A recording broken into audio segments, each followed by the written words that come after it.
Just waiting for Erica and Bill.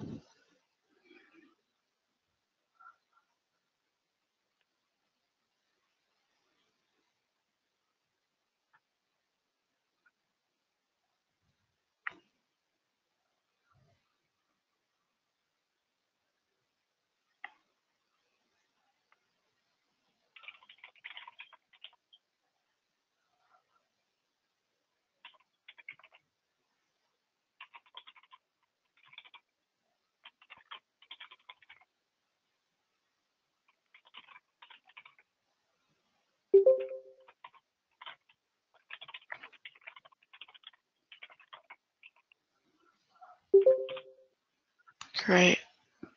Looks like we got everybody again. There we go. Sorry about that, guys.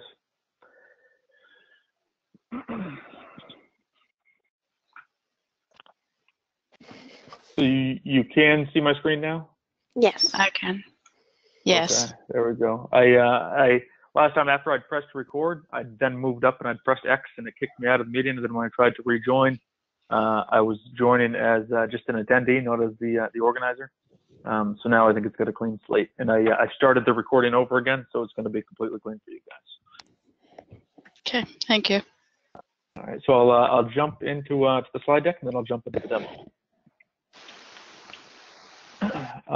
So Enware as a company, we were started back in 1995, and at that time we were working with large enterprise companies, and we would basically we would go out and we would spend time in their operations and out on the shop floor in manufacturing, and we would analyze what they were doing, and then we would take a look at the software that they were using, and we would help them bridge the gaps.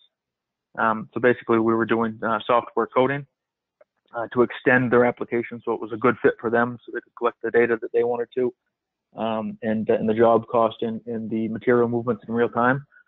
At some point, we realized after doing this, working with the large SAP, these companies all over North America, that we weren't actually a software company. We were serving really as a subcontractor to go in and just do software coding and development for them. And we decided to pull out, and we wrote our own application for inventory control and manufacturing execution. And we sold it as an add-on for small business systems, because at the time there was a big need in the marketplace. So we would sell our solution to companies that had manufacturing requirements, and then we would plug it into a Microsoft or a Sage or an ACPAC. So a lot of these small business packages for companies that were under 10 million. And at some point, the customers would come to us and they would say, hey, this is great. We have your application for operations, but on the accounting side, we've outgrown our package. We need something that's a little bit larger. You guys seem to understand business. Could you guys come in and help us and recommend a software? So we would spend a couple of weeks with them and document the processes. And then we would go out and see demos of all these other solutions. And then ultimately we would make the recommendation to the client as to what solution was the best fit.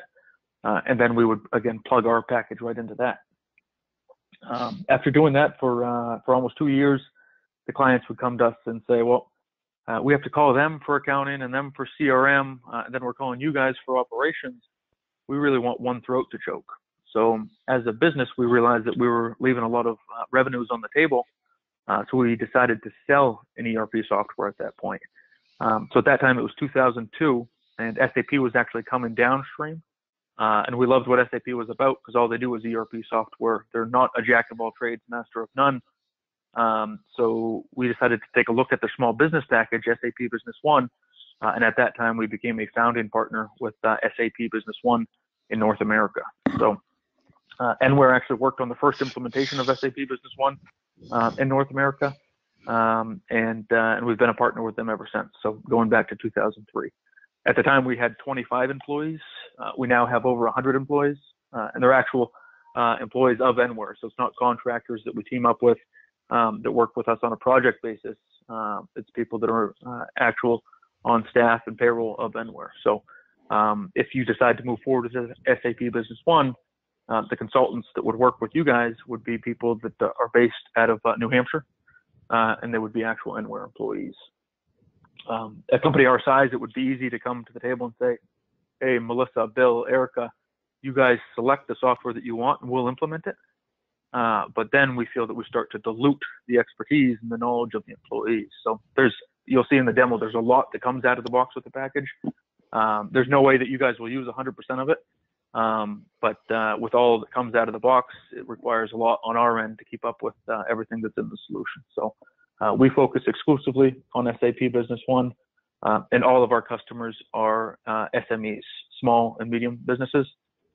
We've got about 600 clients now that are running SAP Business One, and we also have that solution for the barcoding that extends the functionality of SAP Business One that clients all over the world are running. So there's other SAP Business One partners like Enware in Europe that are selling SAP Business One. When they have a client that needs barcoding functionality, they resell Enware's solution. And that's what we call LISA.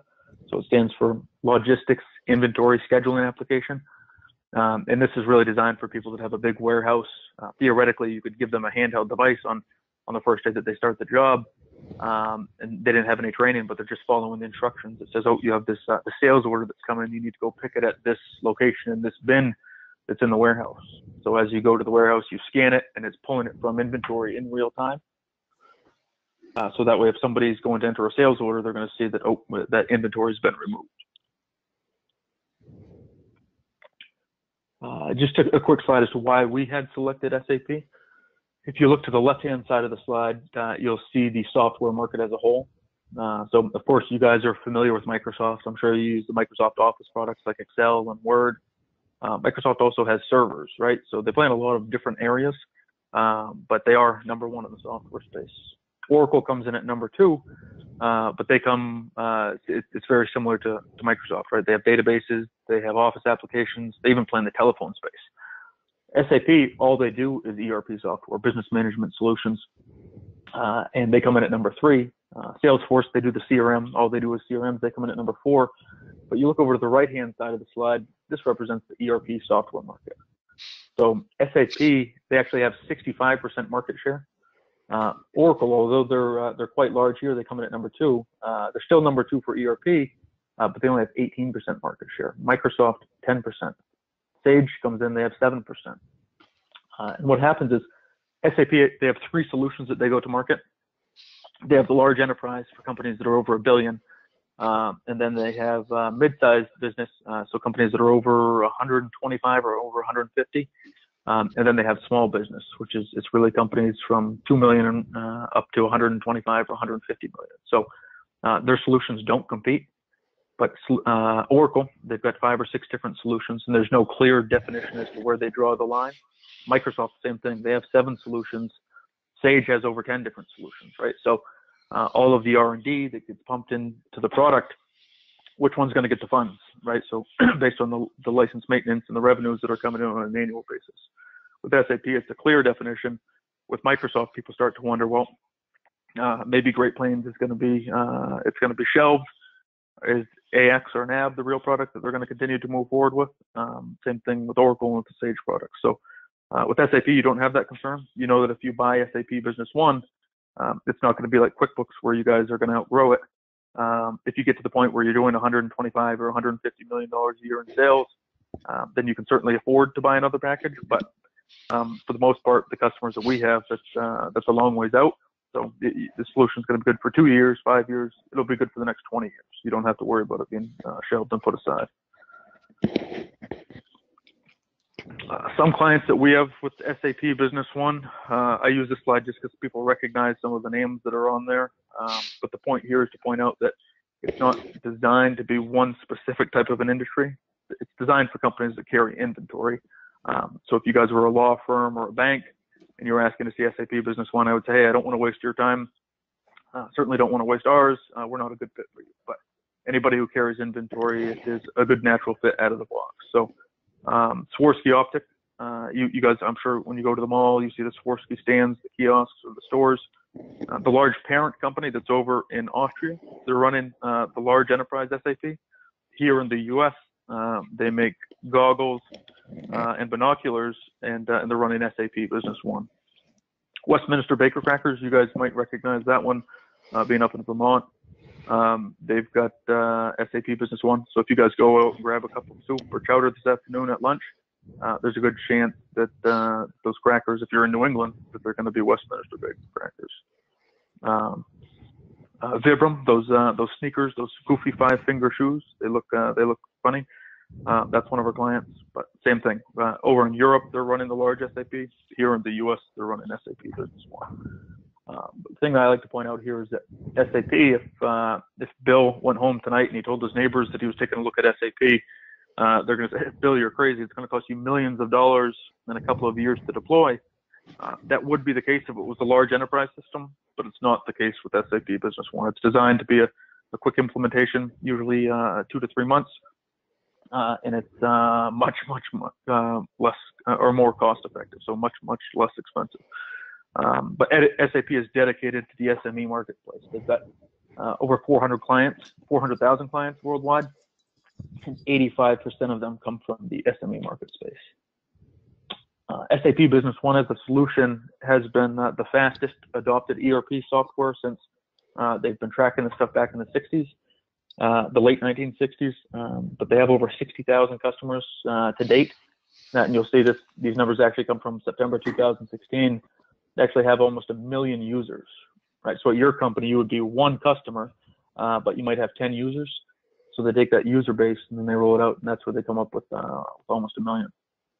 It's available in over 40 different country localizations in 27 languages. So if you hired somebody that spoke French as their primary language, when they would sign into the system, everything that they would see would be in French.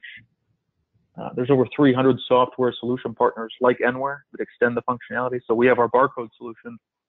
You could also have a customer portal. So your clients, rather than them calling you up to place orders, if you wanted to, they could go into a portal and they could log their orders, they could get their invoices, look at previous orders, and do reorders. There is a native functionality for integration to the large SAP, but that's also the case with some other softwares as well at this point. But the thing I like to point out is that these large enterprises, they get to go to software, or they get to go to market to select any software that they want for their subsidiaries, and they vet out the other solutions. But the majority of them, you see here, SAP Business One is running in over 2,700 subsidiaries. So that speaks about the capabilities of the software. Just a quick slide to point out what's out of the box with SAP Business One, and I'll show you this in the demo, and I'm not going to go through every one of these bullet points here. We'd be here for 20 minutes, but the thing I like to mention is that it's not a modular approach, right? So it's not you go select an accounting package and then you integrate that to sales orders and then to inventory and then to production and assembly. With SAP Business One, the package was built from the ground up to be completely integrated. So they designed it with financials and sales and CRM, service and maintenance, purchasing, inventory, and production, so that there's many more integration points. So typically when you're looking at integrating a CRM to an existing ERP package, you're looking at maybe 10 to 20 integration points. Because it was built from the ground up with SAP Business One, you have over 4,000 integration points into the system. So sometimes people don't want the CRM. That's fine. We don't have to turn it on, but it does come with every license out of the box. So there's no additional charge for it. And then we extend the functionality. If you wanted, you could have a customer web portal, like I mentioned, more advanced manufacturing. So if you wanted devices that were out on the floor in the warehouse and you wanted people to log their time and the materials, and you could get the cost of the labor, the actuals instead of just the standard, or the barcode into the warehouse. And every license of SAP Business One, they actually get a mobile access license as well. So I'm sure you guys probably have an iPhone or maybe an Android device. You can actually go to the Google Play Store or to the iTunes Store, and you could download the SAP Business One app, and they have demo data that's in there. So you could see the functionality that was included. But for the most part, it's usually used by managers. So Bill, Erica, Melissa, if you guys were out at the office, if you were sick or if you were on vacation, you would have the Business One app. So alerts would actually pop up. So if you had an approval maybe that a certain person in purchasing that it needed to shoot upstream and somebody needed to approve every PO, a purchase order that was over $1,000, Bill could get that when he's out on the road and he just presses approve. Maybe he could even enter in a note and then it's going to log it in the system and then send it back so that PO can go through. And then the same thing with alerts. Basically any business rule that you can think of in the system, you can tie an alert to. We have a customer that they sell soap to hospitals, and they provide the hospital with this machine that dispenses the soap that costs about $50,000. They have an alert that's set up in the system that says, hey, if this hospital hasn't purchased soap from us in 45 days, I need to get an alert, because that means that they're buying soap from somebody else, and I need to go pick my machine up. So it's a lot of unique uses for alerts and approvals. Basically, it's limitless. One last slide before I hop into the demo, something I like to bring the attention to before we show the software.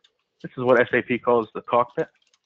And they joke around, they say it's like a pilot that's flying a plane, right? So we need the tools to make sure that he's flying at the right direction and the right speed at the right height. With the cockpit in SAP Business One, each user gets their own specific interface. So somebody who's in sales, rather than having to go 3 or 4 levels deep into the menus, it's right there on their dashboard, and it's one click away. So if I need to enter in a sales order, one click. Any of the alerts that are specific to them, they pop up. Any reports that are specific to that employee, and then of course any reports, any graphs, any KPIs, anything that they want to keep an eye on, it's right there in their cockpit as well. So we get a lot of feedback from new customers. A lot of people that are coming from a QuickBooks or a Sage, Peachtree, they'll tell us, hey, this is great. This helped our people adopt the software much quicker, right? Because there's a learning curve when you're coming from a starter system like a QuickBooks.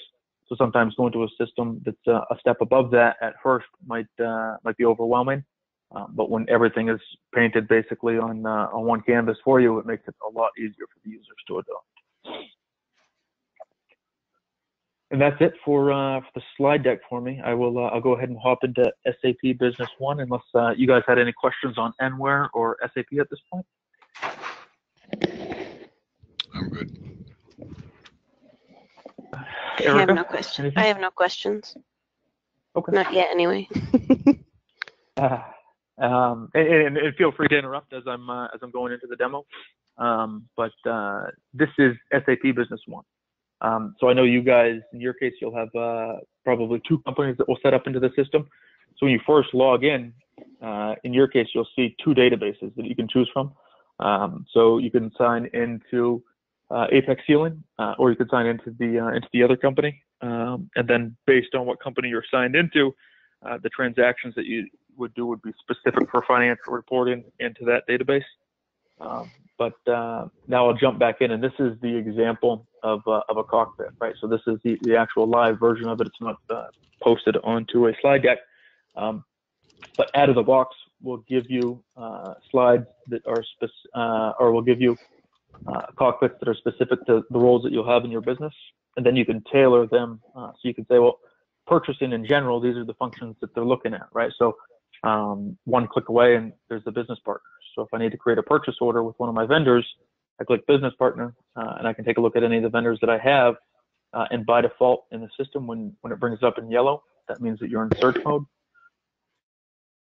And then when you go from find mode, right, which was binoculars in search mode, and then you go to add mode. So if you need to add in a new customer or a new vendor, now it goes into white.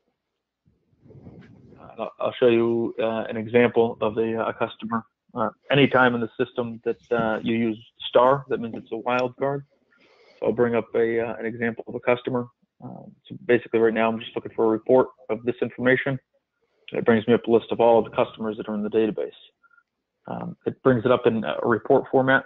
You can actually configure this, so maybe you don't want to see what the customer's balance is, but by default, this is a setting that comes out of the box. So let's say, You can't customize that? You can customize that, yes. Yep. So this is the layout that comes by default. Okay. If you prefer another layout, we can customize what you would want to see in the list of business partners. Okay. So let's say Toyota was a customer. One click brings up the business partner master data. And SAP calls master data sets of reusable chunks of data. So we set business rules behind each of the business partners, and then we'll do the same thing for items, right? So when you go to sell an item to a customer, it's going to look at the customer specific information, and the price list that that customer was assigned to. So when I do a sales order, it's going to bring up their specific pricing. But at the business partner level, on this screen, you'll have the general information that's related to them. So it's what's their current account balance. And anywhere in the system, you click one arrow, it brings up, okay, here's the details that make up that $7,000. It's this invoice number 349, invoice 351, and 354. And this was a posting date. So in this case, Toyota's owed us this money for quite a while. One click, you can bring up the actual details of what was that invoice. Then you see the items that were on that invoice. If I want, because it's an integrated package where it links sales orders, inventory, and accounting, right click, I can see a relationship map. So that's a copy of the invoice.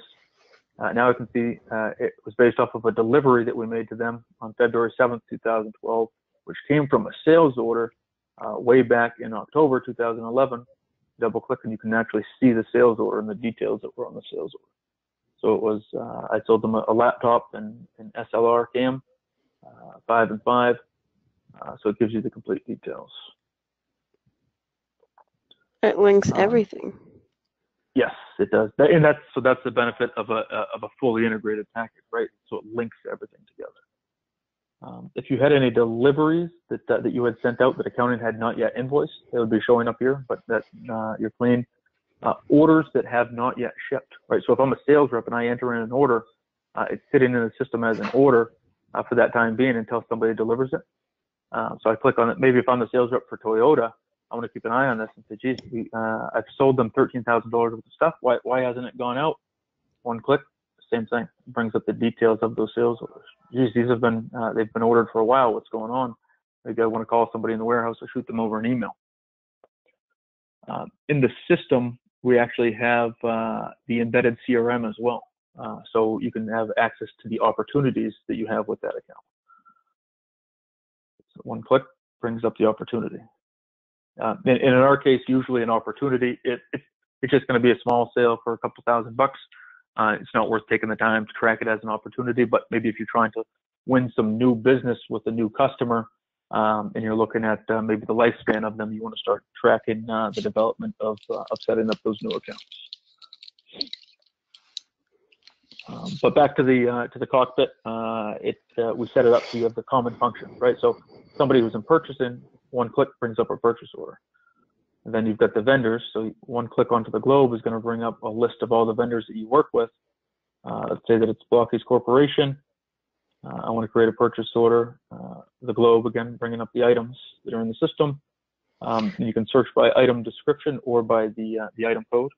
If the item description is a long one, is it gonna format, or is it gonna be stretched?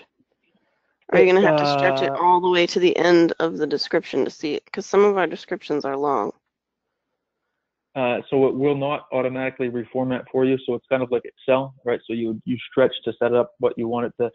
So in this case, it's user specific. So if I set mine up so that it's this short, then every time I open it, it's going to be this short. So I can close out, and then the next time I open it, it's going to be like that. I mean in the item description where it says single cartridge seal. Yeah. Some of those we have. Oh, you can't see me pointing at the screen. Some of those have really long descriptions, so we're gonna not be able to see the end of the description because we can't stretch the box long enough. Correct. You would not. You could see as long as you can stretch that box, or as far as you can stretch that box. So it would be item description. You'd be able to whatever you could fit all the way through here. So do you think yours would be longer than this? Some of them have a lot of info on them. But aren't you able to open it and actually see the description right from that, right there by clicking on it, or no? In this, I cannot, but I do have. So this is if I'm going to enter in a purchase order, and I wanted to look at the list of items. We do have. If I wanted to click, here's the actual product, right? So here's the item master data. In this case, we could run it. We could have this as long as all the way to here. Same thing. So how many words are yours usually? Well, we have some that won't fit on that thing. So you're saying we're not going to be able to see the rest of the info regarding that item? We could add up we could add other tables, other fields. How I need to get an idea as to how Our long it is. Or are we descriptions talking- can be paragraphs long. Because they need specific info. Right. And are they free-formed every time, or are you pulling from an item? So you have this list right now that already has preset definitions of your list, or is the sales rep entering in information on the order? So is he free-forming it at the time that he gets an order, and he's given instructions as to what the specific details are? He can be putting information on the actual order, if that's what you mean. You know, adding it and changing it out. Right. So is there a predefined set of things that he's selecting from, or is he free-forming? It's freeform. Well, he can be doing either or. Mm-hmm. It's probably something you can look at when you're here. It's hard to describe it over the phone. Yeah. Yeah.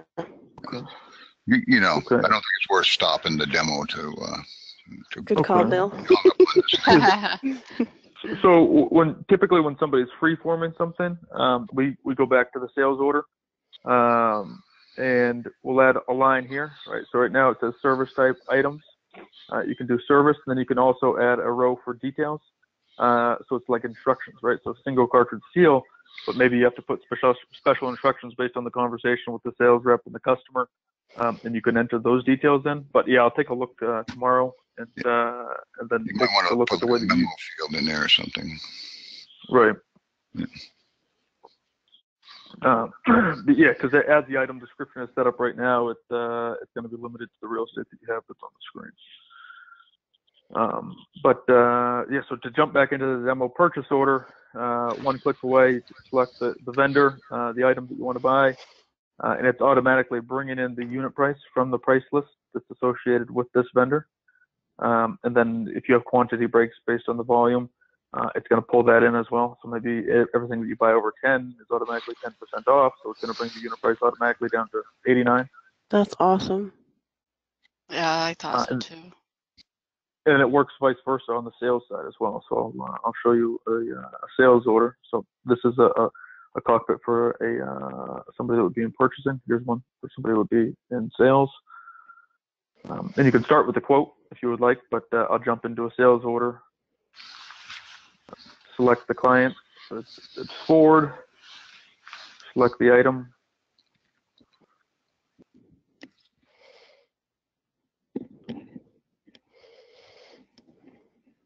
And then it's the same thing, right? So it's quantity. I put in, they want 50.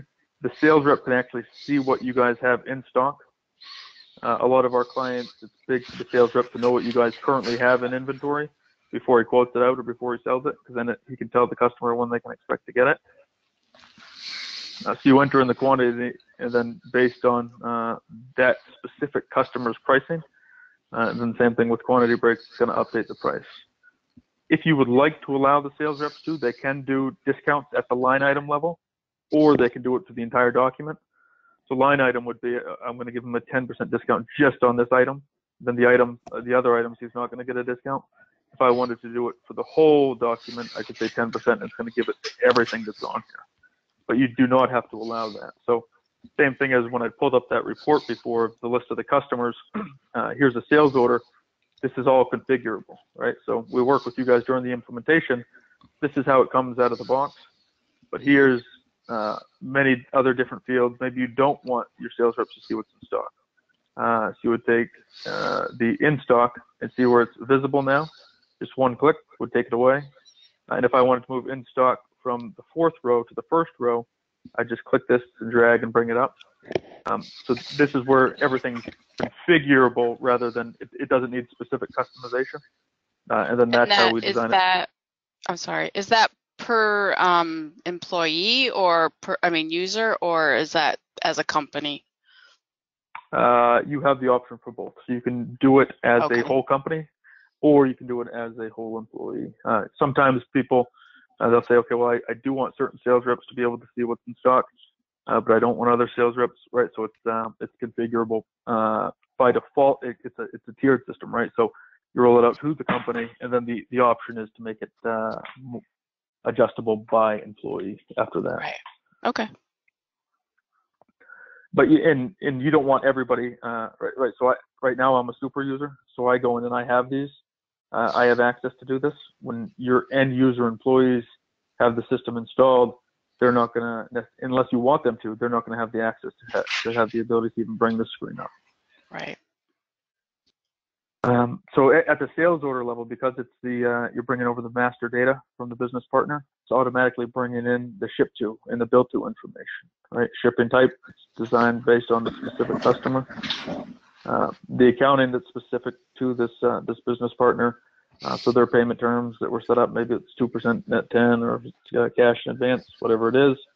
And any attachments, maybe there were some drawings or some contracts, some back and forths, but as a sales rep, you decide when do they need it by, and then this is really the cue for the people in the warehouse to decide. Okay, well, based on the delivery date, I'm going to go from the ones that need to get it out first for picking and for assembly. So I'll say they need it by February 15th. I add to the system, and when I add it, when it's green, it means that it's gone through. If it had popped up red, it would mean that there was an error that was on the screen. Maybe I didn't enter in one of the fields. The other thing I like to point out, you can make any of these fields mandatory. So maybe you want to collect certain data at the sales order level, and it won't let the sales rep proceed forward with it. And then this is where you can put business rules in behind the scenes. Maybe you want an alert when a discount exceeded a certain threshold. But I'll bring up that last sales order. At some point, your sales order, the people in the warehouse are going to, maybe they need to assemble it, but at some point they need to deliver it. So for delivery, rather than having to go rekey in a new document, the person who's in the warehouse just pulls up the sales order and says, copy to delivery, and it brings it right to the delivery document. Yep, this is what I'm sending out. He adds it to the system. Now it's left the warehouse. So it's automatically doing that accounting transaction for you. So if your warehouse, God forbid, if it was to have a fire, then you would know that those items had actually left. And then it's going to know that you have a receivable as well. So then you've got the delivery document. You can auto-generate the invoices, or you can have them set up to do manually, or you can go in and batch process them on a daily basis, but same thing. Copy to, and it brings it over to the AR invoice. Accounting just, yep, I add it to the system. And then based on the way that it's configured, you can have it set up that it's auto emails, it auto faxes, or maybe it just prints on your printer and then you need to mail it out to them later in the day. And you do that at the account level. So not everybody is going to get an email, only the people that you want to get the email. And then here's that link, right, that relationship map I showed you. So here's the invoice, here's the delivery, here's the sales order, brings everything together. But for the purpose of the demo, you guys seem to have got the understanding of what the cockpit is. So I'll jump through and I'll walk through everything that's included out of the box, and then I'll go back and I'll show you guys some transactions. So administration, you guys probably aren't going to spend too much time here. This is where we set the system up with you guys during the implementation, and then we'll teach you guys to fish rather than having to give you a fish every time that you're hungry. But the big things that you guys will be using here are probably the approval procedures and the alerts. We also have a workflow system. So a workflow would be, we can take something like a business partner or an item master and we can put rules behind it, because you don't want people going in rogue and just creating items in the system. Maybe you want some rules to follow. So maybe a sales rep can enter some stuff in. He can create a sales rep, or maybe somebody who's in logistics, somebody out in the warehouse, or an engineer, they can enter in an item, but maybe ultimately Bill needs to approve every item. So it sits in La La Land in a temp file, and then it shoots a notification to Bill that says, Bill, you need to review this before we can actually enter it into the data, into the database. And then Bill goes through, makes his sites and his adjustments, and then he says, yep, I approve it, and it goes in. It's very common to have a workflow that's around the business partners, because you don't want people going in and setting up vendors, right? And you don't want them just setting up customers. So a sales rep can set up a customer, but then it shoots to Melissa, and Melissa needs to go do a credit check and enter in what the credit terms are, and then it'll shoot back to the sales rep and say, yep, they're finally in the system. You can enter what you need to against them. We do have exchange rates in the system, and we'll manage that automatically for you. So if you guys buy anything from overseas, and maybe you guys buy some stuff from Canada, if you wanted to try and take advantage of the U.S.-Canada exchange rate, we would set it up so we have customers that every day they go and access the tables. Other customers, they just access it on the 1st and the 15th of the month, but it's completely up to you guys. Financials, I won't bore you guys with accounting, but SAP Business One is an accounting system, so it replaces QuickBooks. And what happens is we actually map the transactions for you. So as you're doing a sales order and a delivery, it goes in and it does the accounting on the back end automatically. But the things I like to bring the attention to here are 1099s. So if you ever bring any employees in as 1099s, we have forms in the system for how to manage those people. We can set up budgets. So maybe the sales department or the warehousing department, they're tied back to a budget. And then you can set alerts up. Maybe for the first quarter they could only spend 30,000, but it's February and now they've exceeded that 30,000. So now everything above that needs an approval. Cost accounting. So this is how we start to set up. You guys get the electricity bill and the utility bill for the month. How does that get dispersed to the sales department or the warehouse department, the people that are in assembly? Maybe you want to set it up so it's automatically allocated on a monthly basis so you can see where the money's going. And then fixed assets. So maybe you guys own the building, maybe you guys own some machinery. You set any of the fixed assets up in the system, then it automatically does the depreciation schedule for you. Opportunities. So this is part of the embedded CRM. So you don't have to use these. Again, maybe it doesn't make sense for your sales process, but an opportunity, you get to configure all of this to your sales process, the data that you're looking to track. So maybe what you see here on these tabs wouldn't necessarily fit your business, right? So I've got the different stages that are set up: first meeting, second meeting, quote, negotiation, order. These don't have to be here for your business when we set it up.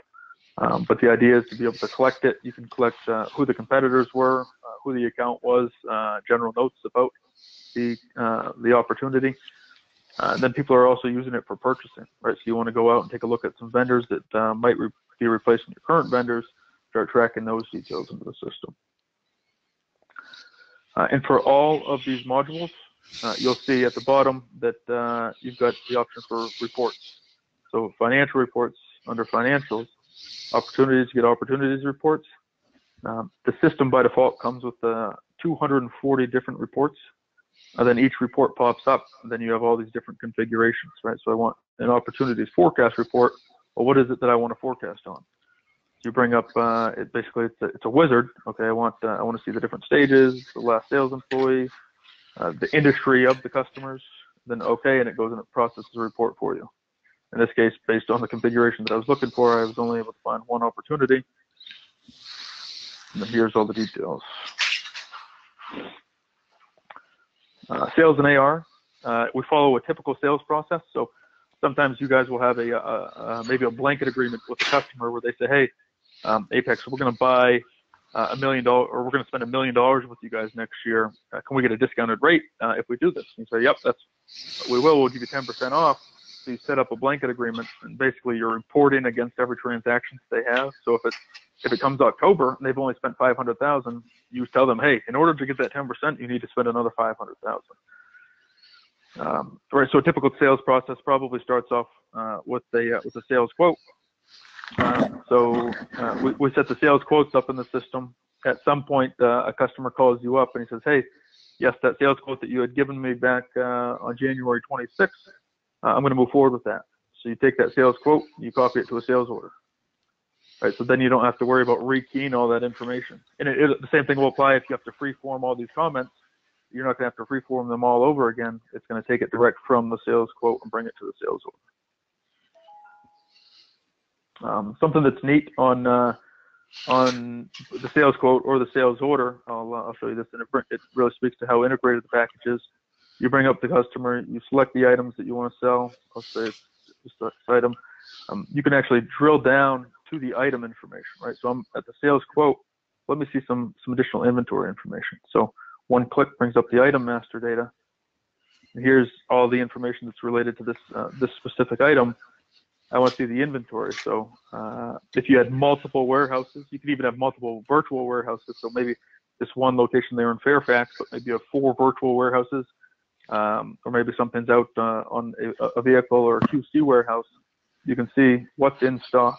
So this is what's sitting in your warehouse, what's been committed to sales orders, what you have purchase orders out for or production orders for. So in this case, I don't have any purchase orders or production orders. Then it'll give you the total availability of this item. Then a right click, you can see the available to promise. So I can start to see if I did have production orders or purchase orders, I could see the order date and when it's expected to be delivered. So it's one thing to know that you had a production order that was in process, and then the sales rep needs to try and make an estimate. He can see what the expected delivery date was on that. So if you know that you had a production order, well, it looks like it was supposed to be finished on the 27th. And you drill down to all of that right from the sales quote. So you do the sales quote. At some point, it becomes a sales order. Then you deliver it. It leaves your warehouse. You guys might need to take returns back in. And then I know you guys do some service as well. So you've sold an item to somebody. Now you guys need to service it. You can set up an RMA or a return to actually recognize that item coming back into your facility. And then maybe it shoots certain alerts to people that know that they need to go work on it. Maybe take down payments for some of your sales. And then, of course, the invoice process, right? Because you guys sell things to your customers. You guys need to get paid on it. We do have a done-in wizard that it looks at the business partner master rule. And then if the customer's 5 days late or 15 days late, it automatically sends them a message. So at 5 days late, the message that's set up might say, hey, you guys are 5 days late. Could you please submit payment ASAP for X invoice? Maybe at 15 days late, the language is a little bit dirtier. It says, hey, you guys really need to pay this or your account's going to be shut off. But the point is that the done-in wizard will push that out automatically for you. You don't even need to pull the report. Purchasing, same thing. You guys probably have vendors that you have blanket agreements with. So you set that up, and then every time you do a purchase order, it's automatically going against the blanket agreement. Internal purchase requests. So if you require that everything goes up a tree to one person, that's 1 or 2 people, maybe the head of the department that approves the purchases, people internally can create requests to purchase an item. Then it would filter to them, and then ultimately maybe they end up sending out a purchase quotation to maybe 2 or 3 vendors. So the vendors would get a link. They can respond back to when they can deliver it and what the cost per unit is going to be. And then at some point you take that quote and it goes to a purchase order. So you saw me enter a purchase order in already. And what we do on purchase orders, same thing. We streamline the process so it connects. So I've purchased a single cartridge seal, and in this case, you could actually, let me find one that hasn't been finished. You can take it and you can copy it to a goods receipt PO. So I'll do the process. Let's say that I'm sitting at the receiving dock and I've received an item in, and I know that it's from. Say I know it's from. Let's see what we have in the books.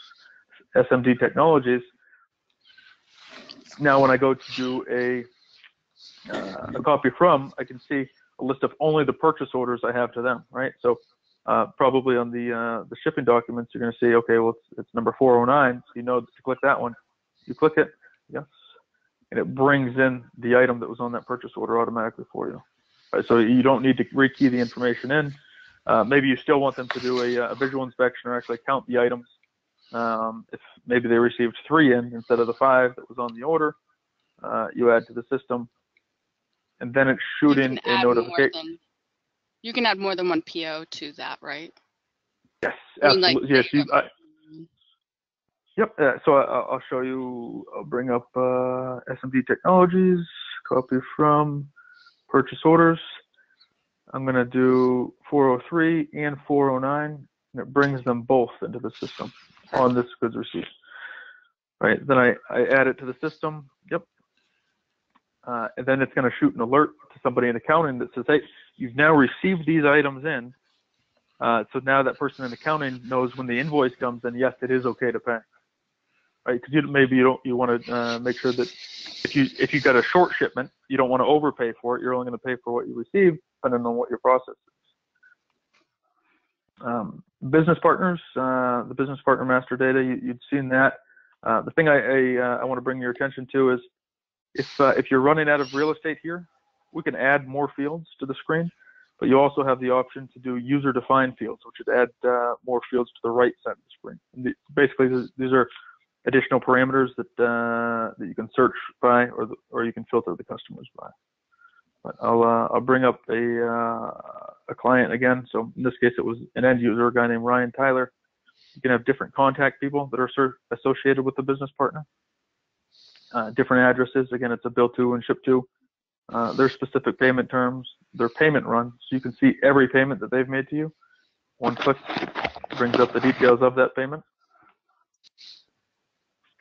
The accounting, so the way that it's mapped to the GL. Any specific properties that you want to filter or report on for the customers. Any general remarks, so just maybe this customer hates to receive emails, don't bother them. And then attachments. So the idea behind an ERP system is to bring all of your systems together and use one central source of data. So when you do this, rather than having file folders that are set up per account, people can start to store the account information at the business partner level. And we do have a marketing campaign generation wizard. So any of the data that relates to the business partners sits in the database, and you can pull queries, and then you can market to certain types or groups of clients. So maybe you say, last fourth quarter, all of the people that bought a certain type of a product, I want to do a marketing campaign to them. So you do a query in the system, and it gives you a report of who those customers were.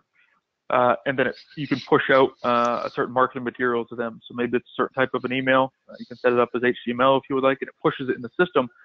It'll actually create an activity against that business partner, so you can see and track who you had done the blast to. And then you can actually set up an alert that says, well, we blasted today on February 1st, but in 7 days, I want the sales reps to have an alert that pops up into their calendar here. And they need to follow up and make a call and make sure that they receive that email. Banking speaks for itself, right? You guys, you send payments out, you get payments for the invoices on both sides. Inventory, I'll spend some time here. You've seen the item master data really quick, but I'll bring up the item that I had created for you guys again. So the single cartridge seal, and again, in this case, it's assuming that you have a predefined text for an item, but we can set up ways that you can add descriptions to sales orders. You can have a short name for an item, so in the event that you end up with a really long description that takes up the real estate here, you can have a short name for it if you would like, so that they can search by it. Different item types and item groups. So we set these up so that when you're entering a new item into the system, you don't have to start from scratch and then entering all of this information all over again. So basically it serves as a template so that when you set an item up, it's going to take some predefined rules for these groups of items and then roll it out. But as a whole, you guys have items that you'll want to inventory, items that you don't want to inventory, like toilet paper, but you're still purchasing it. Whether or not you sell the item, whether or not you purchase it. And then we'll have tabs that have further identifiers. And then to the right-hand side of the screen, same thing, right? You've got user-defined fields, and these are other sets of parameters again, right? So how many CPUs does it have? What's the voltage that it has? What's the oil resistance to the temp rating? And all of these are set up specific to what you're looking to track. But back at the general tab, is it a serial or batch managed number? If it is, then we'll track it on inbound, or if you're entering a serial number as you're assembling something, we'll do it at that point. But it's designed to fit your process. The way that you guys purchase an item, maybe you guys buy it in a case, and then you sell it in a box, or you sell it as a single unit. But the way that you guys purchase the items is probably different.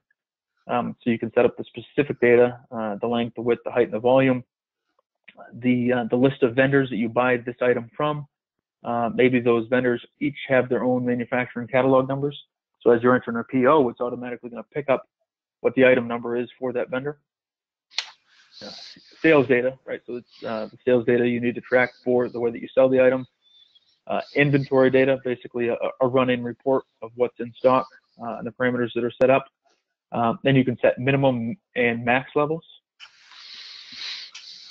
Plan-in data. So when you guys run MRP, material requirements planning, if you're trying to run a forecast for the first quarter or for the second quarter, you can take a look at all the purchase orders you have in place, all the sales orders you have, and then a forecast of your estimate as to how many you're going to sell. And then it's going to make recommendations to you at certain points as to when you need to purchase it based on the lead time that's in the system. So if it's an item that you guys do back-to-back purchase, so you purchase it from your vendor, then you sell it to a customer, but it takes you 60 days to get in. When you run the MRP, it's going to know, hey, it takes us 60 days to receive this item, so it's going to recommend that you create that purchase order 60 days out. Different properties, same thing that you saw on the business partner master. This is just other fields to track the data, right? So to report against, general remarks against the item, and we can pull these remarks from the item and then throw them onto the sales order. Because it's Crystal Reports, you have templates you can pull from any of the fields in the system. Maybe it's a picture, or maybe you even have a data sheet that's specific, right? So double click and it brings up what the application is.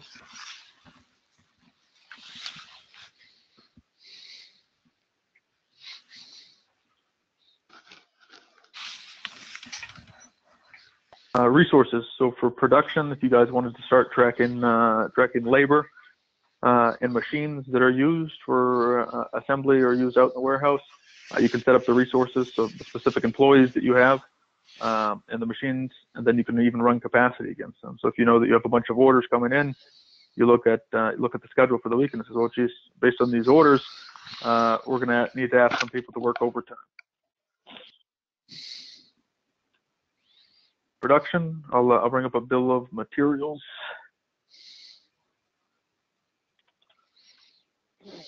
And I wasn't sure what the specific bill of materials look like for you guys, but I created one, just created some dummy items here. But bill of materials, as you're familiar with, it'll be the parent and then any of the components, and then sometimes you even have sub levels, right? So what's included, if you did have resources, right? So this is where you start to include, okay, well, it's going to use the spin machine. You can include text of instructions, right? Follow instructions on print sheet, make the design. You can add multiple different resources, multiple layers of text, and then routings, right? So maybe you have certain steps that need to be done before others. You bring things up and down, and then same thing with the resources. If you're using that spin machine right off the bat, with the instructions, bring up what's associated with it. So that's how you set up the bill of materials. And then by default, it's going to take the standards into the system. Production orders. So it's one thing to have a bill of materials, but at some point, or you're taking a sales order, then it references a bill of materials. At some point, somebody needs to plan it, right? So somebody needs to approve it. Maybe every time that a sales order comes in, by default, it automatically approves it. So in that case, it would go in and plan it, but somebody needs to do the release, right? So I'll walk through a quick process. It's really a streamlined process, so I'm going to be this quick for you guys, but at some point it gets planned, right? So it's added to the system. Now somebody wants the production manager. He's got his cockpit, and he has a list of all of the planned production orders. Then he needs to decide which ones get released. And when you go to released, that means it's work in process. So it's being worked on, and it can update. You can shoot alerts to the salesperson to let him know now it's being worked on. At some point, you guys complete the assembly, and now you close it, so it's updated, and then it's bringing that finished good component into inventory. And then you've got the alerts, and then people will know that, okay, it's time to ship. So I'll show you a quick production cockpit.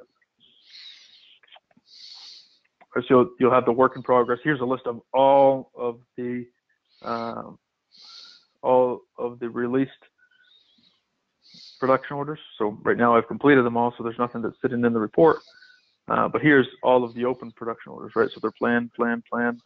You can click and see. So this would be, hey, these are all filterable too, right? So you want to decide when you want to start working on them. Maybe you need the one that has the closest due date.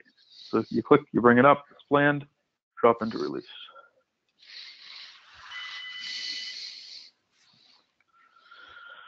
MRP, right? So this is, you run the forecast. So the first thing you do is you set the forecast up. So we don't know what your production is going to be for the first quarter or for the fourth quarter. You can actually import these from Excel, or you can copy and paste from Excel and drop into the system. And then you'll run the MRP wizard. So it'll take you step by step and walk through. Let's say it's Q1 sales forecast. Next, what are the details of this forecast? So when's the start date? When's the end date? Let's say February 28th. Yep. Do you want to take a look on a daily basis as to what the recommendations are going to be? Do you want to consider holidays? Yep. Next, okay, what are all the items that you want to include on this this recommendation? What are all the warehouses? You want to take a look at the inventory. Now, what are all the items? Do you want to take a look at quotes that you have out to help make recommendations, or do you only want to take a look at purchase orders and sales orders, and then reference your existing inventory records? So at some, I won't run it because it'll take a minute and it'll freeze up the system because I've selected all the items. But the end result is that it gives you a day-by-day recommendation as to when you need to create those purchase orders. Service. So this is probably a big one for you guys. Every item that you guys sell that has a serial number on it will automatically create a customer equipment card.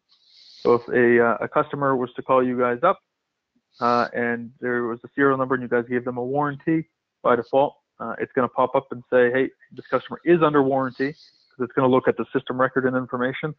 I know when I spoke with Melissa about this, you guys don't need to enter in a serial number if you don't want to. If you trust your customers, that's fine, and we'll automatically create an equipment card for every sale. And then that way, when you create a service call against them, Ford's calling you up, you'll have access to all of the items you had sold them. So if they're going to have a complaint or they need to send something back, this is where you generate the RMA. But if they're just calling and you want to document it, and they're not going to be returning it, you can document issues. Then you can pull reports at the end of the month, the end of the quarter, specific to all the calls you've had with vendors or certain items.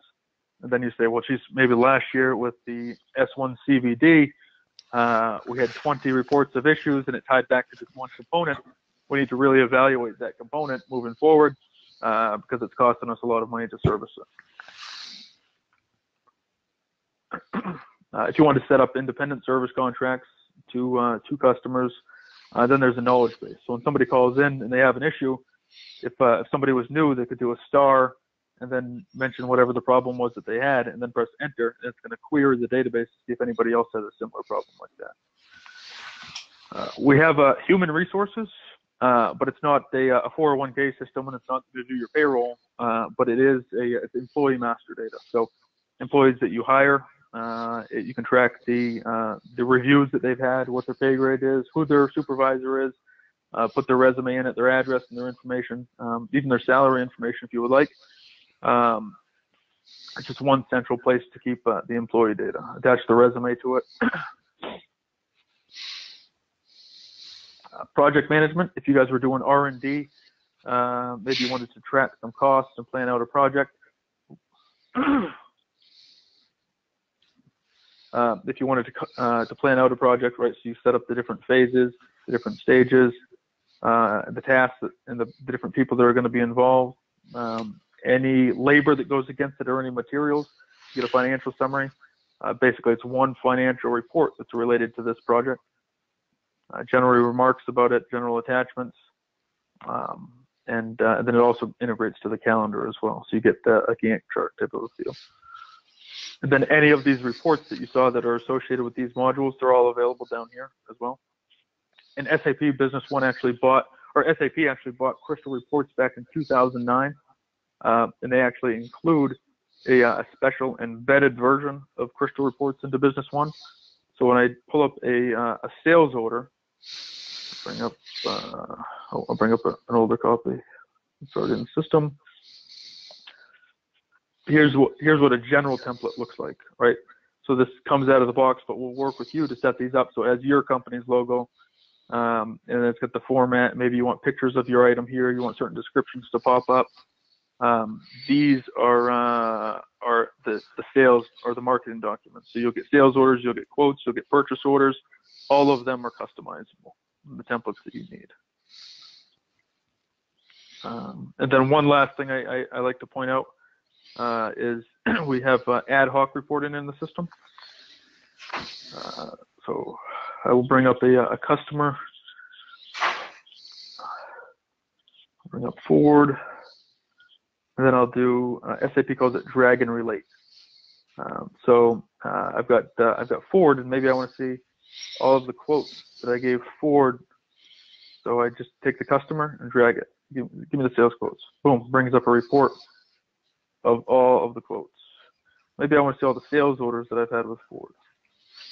Sales orders, drag, drop, boom, brings up a report. Here's all the sales orders. Then one click, drill down and see what was on that.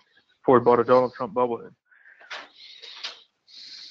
And then so these are sales related ones, and there's financials ones. Let me see all the journal entries from Ford. So all the accounting transactions. Oops. Right, a report of all the journal entries. And one click brings it up. Here's the details.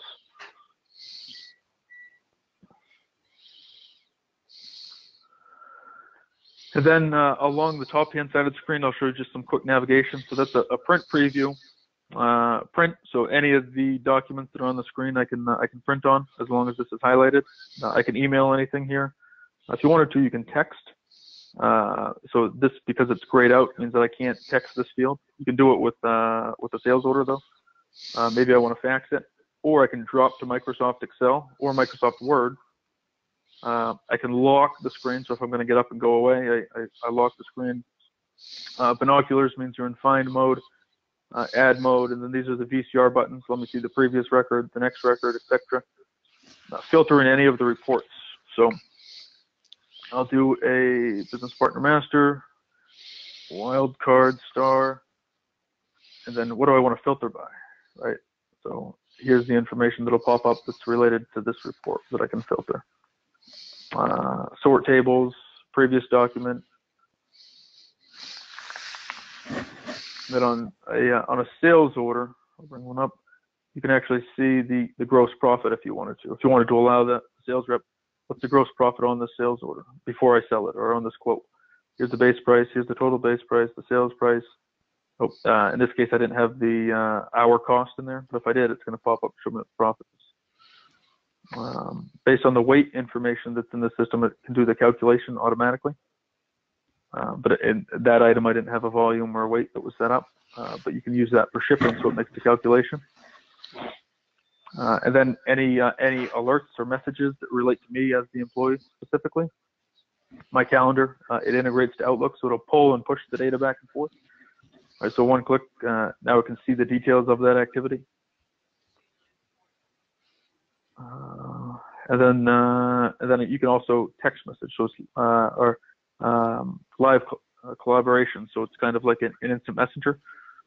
So if I wanted to send a message to Bill, I could bring up Bill here, then I can email or message him based on what's on the screen. And then it saves it into the database and ties it back to that specific screen. So that's it for the overview. Any questions from you guys on what you saw? Well, there's a lot there. I'm going to be thinking about it. So when you're here tomorrow, we go through it, I'll probably, have questions and that kind of thing.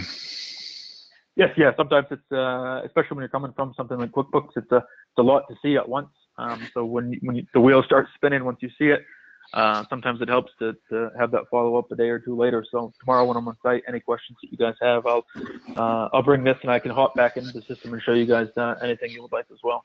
Yeah, because the interface is entirely different from QuickBooks. So yes, it takes a little getting used to trying to compare one to the other at this point. Yeah. Yeah, absolutely. And that's why, right? So if I'm in production, the common functions are stuff that I only use, or I can go into these menus and I'll get lost in these menus, right? So I bring them up and look at all these options. It could be quite cumbersome. So yeah, but you do have the option if you prefer to keep the menus, or you can just operate like this. And you can change those to be however you want them to be. Whatever's up on the screen is what you prefer versus what he Exactly. has And there. then we could, so these are all customizable and set to the specific user.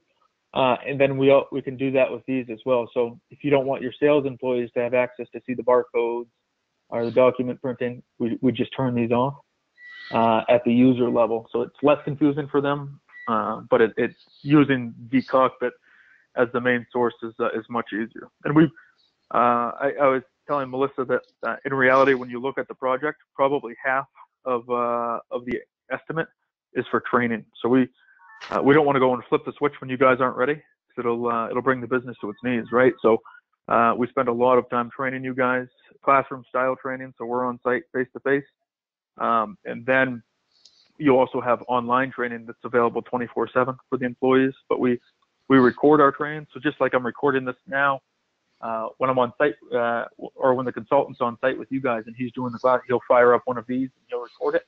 And then you'll have complete access to it. So if you're hiring new people, and rather than having to train them yourself at first, maybe the first couple of days you just want them to watch videos and then you go over it with them, you'll have access to that. So there's no extra cost.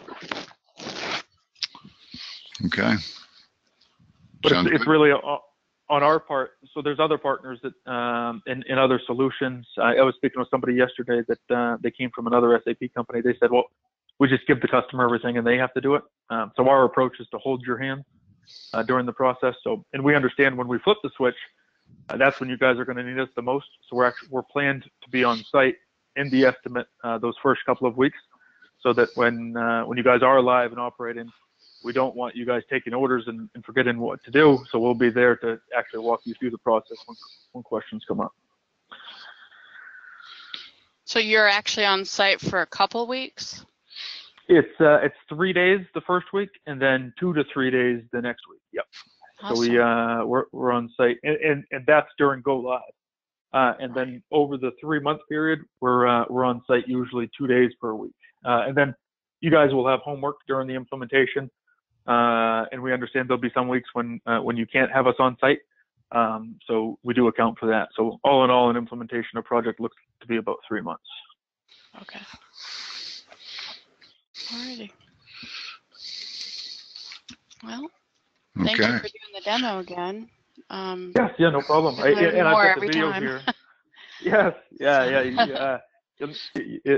I can do it in my sleep now, right? I can close my eyes and walk through it. But I've got the recording here, so I'll drop this onto YouTube, make it a private link, and then I'll send it over to you guys. And then if you have any questions throughout the rest of the day, please shoot me an email or give me a call. But I'll be there bright and early. I'll be there tomorrow morning at 9 a.m. And I look forward to meeting you guys. Sounds good. Cool. Thank See you, you Brandon. Thanks a lot, Brandon. Bye. Great. Thanks a lot, guys. Yep. Bye. Bye now.